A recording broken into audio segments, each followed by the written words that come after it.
Existe seminarista e seminarista. Muitos são os que poderíamos chamar de seminaristas, mas que na verdade não o são.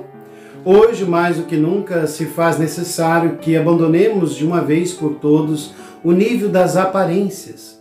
Há seminaristas que o são por vocação, há seminaristas oportunistas ou ocasionais, que não são verdadeiros seminaristas. A propósito, conheço um local que muitos chamam de Roma brasileira.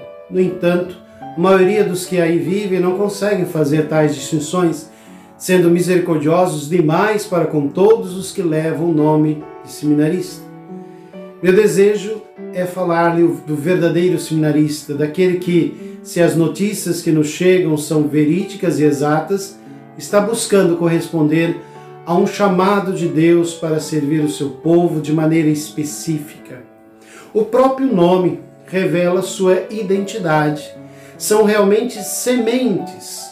Uma vez lançadas ao solo, estão para morrer e dar a vida. Toda semente possui em si uma vida que é comunicada. Com o homem vocacionado, a fecundidade transcendental se dá do mesmo modo. Caso contrário, esgota-se as possibilidades humano-divinas, os dons e chega às misérias, e com elas provavelmente a perda de sentido de toda uma vida. Se ela apodrece, minguam as possibilidades do ser e não se vive a razão de uma verdadeira existência.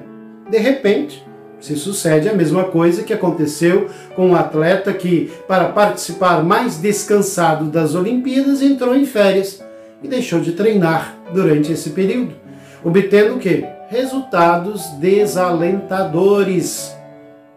Hoje se fala de crise de identidade, de crise de vocações e de crise de formação.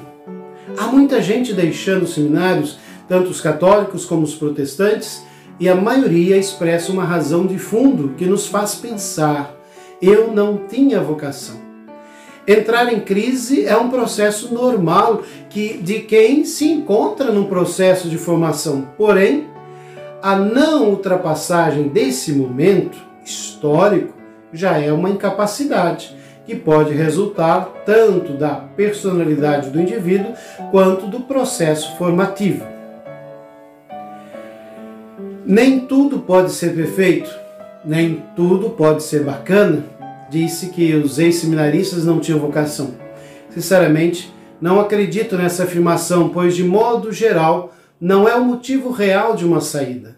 Para alguns isso pode ser verdadeiro, mas com a maioria acontece que não foram cultivados ou não se deixaram cultivar, esquecendo que são sementes e que uma semente requer alguns cuidados para crescer e para crescer de forma adequada.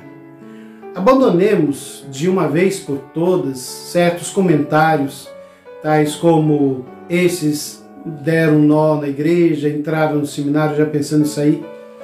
Por vezes os que saíram tinham boas intenções e não lhes faltavam propósitos, mas lhes faltou perseverança.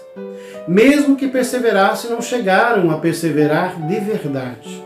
Esforçaram-se em perseverar durante algum tempo, talvez no seminário menor ou na filosofia, porém não desenvolveram esse esforço no sentido de converter a ideia num ideal de vida. Com o passar dos anos, aqueles heróis são agora, como João Batista, caniço no deserto. Um dia caíram em si e perceberam que não era mais possível continuar. Ainda que os irmãos da comunidade lhes apontassem a certeza de que eles faziam mal em ir embora, não deixaram de partir. Daquele momento em diante, este tipo, o ex-seminarista, é para todos que o interrogam um homem necessariamente sem vocação para as coisas de Deus. Dos tempos idos, recordo vivamente a crise de muitos irmãos de comunidade, e entre eles encontrei sempre alguns que eram como para-raios, e apesar das dificuldades não afrouxaram o cinturão, caminhando com firmeza, sem titubeios. É a estes que dedico o meu tempo. O seminarista só o é verdadeiramente a partir do instante em que aceita ser semente nas mãos de Deus e de seus formadores. Temos que florescer no lugar onde Deus nos semeou. Com a mesma potencialidade da semente que rompe o solo, deveríamos libertar-nos de nossas misérias e buscar mais alto, buscar o verdadeiro sol da nossa vida. Sabemos que uma semente não precisa contar histórias para viver, ela possui a vida em si. Assim também nós fomos agraciados, porém nos habituamos a nos enganar a nós mesmos, vagando de reunião em reunião, de encontro em encontro, tentando dar razão a uma esperança para que muitos pensem que o essencial se escondeu para que o supérfluo entrasse de cara lavada numa maior. Longe a ideia de aprovar o comportamento dos que seguem isso como norma de vida. De repente, tudo se faz por debaixo dos panos, como se diz. Entendamos de uma vez por todas que, em termos de vida, tanto pessoal como comunitária, a radicalidade evangélica não é uma questão de temperamento, mas uma questão de identidade cristã. Aos que deixaram o seminário, um apelo e uma recomendação.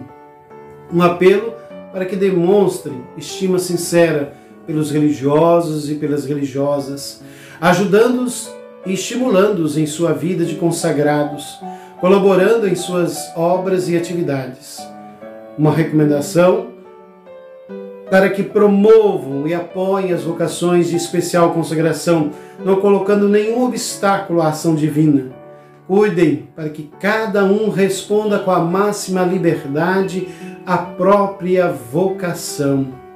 Aos que seguem perseverantes, que Deus os confirme em suas lutas diárias na vocação para a qual foram chamados. Recordo-lhes um dever de Estado. Nós somos os primeiros promotores vocacionais. Lembrem-se de que não existe nenhuma vocação sem o apoio de alguém. Recordo-lhes isso porque muitas vezes temos pecado por omissão e se continuarmos a ver o barco passar, não estaremos isentos das consequências que advirão sobre nossas pessoas, sobre nossos institutos e congregações, assim como sobre toda a vida da Igreja. Partilhemos as preocupações do Papa, empenhemo-nos no apostolado vocacional com um só coração, com uma só alma, como diz os Atos dos Apóstolos. Voltemos o nosso olhar para Maria, que soube congregar após a morte de seu filho aqueles que ele havia chamado. A ela nos confiemos numa prece da Ave Maria. Rezemos durante essa semana essa Ave Maria.